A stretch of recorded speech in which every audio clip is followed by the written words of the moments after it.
Do you know what one of the scariest things for humans traveling through space is?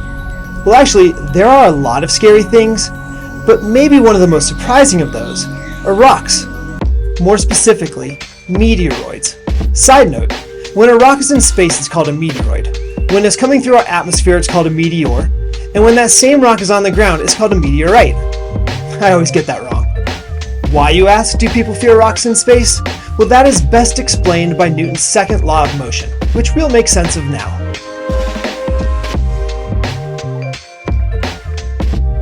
Newton's second law of motion basically describes how mass, force, and acceleration are all related.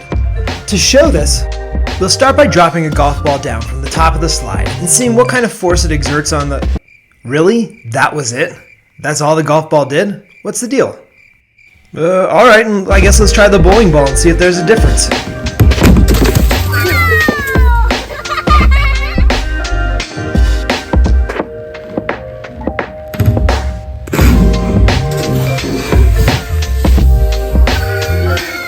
You knew what would happen, right? It's just common sense. But if the two balls were accelerating at the same rate, why was the bowling ball's force so much greater than the golf ball's? Here's where we come to my favorite part about Newton's second law of motion: the math. No, seriously, it's really easy to do, and it explains exactly what you see happening in real life. So to calculate the force of an object, you need the object's mass and how fast it's accelerating. In this case, the golf ball and the bowling ball had the same acceleration, so the one with the larger force simply had the larger mass. The N here in the answer stands for Newton. It's a unit for measuring force. Just like pounds are a unit for measuring your weight. You named it after me? How flattering. But is it possible for the golf ball to have a larger force than the bowling ball? Let's go golfing. You would never stand in front of a golfer hitting a ball, because you know the force of that ball hitting you would really hurt. I did the math, and the impact force of that ball would be around 350 newtons. That's 10 times as much force as the bowling ball. So the mass of an object affects how strong its force is, but so does its speed. Another way to look at Newton's second law of motion is, what if I hit the bowling ball with the same force the golfer hit the golf ball? How fast will the bowling ball accelerate?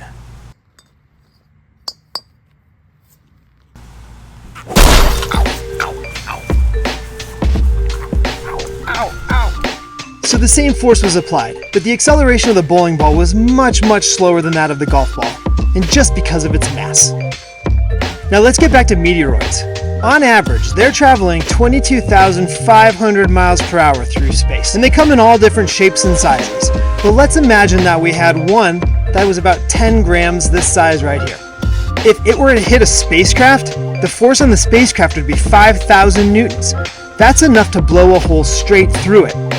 And it's happened before. In the 1960s, the Mariner 4 spacecraft was disabled when it ran through a cloud of micrometeoroids no bigger than a grain of sand.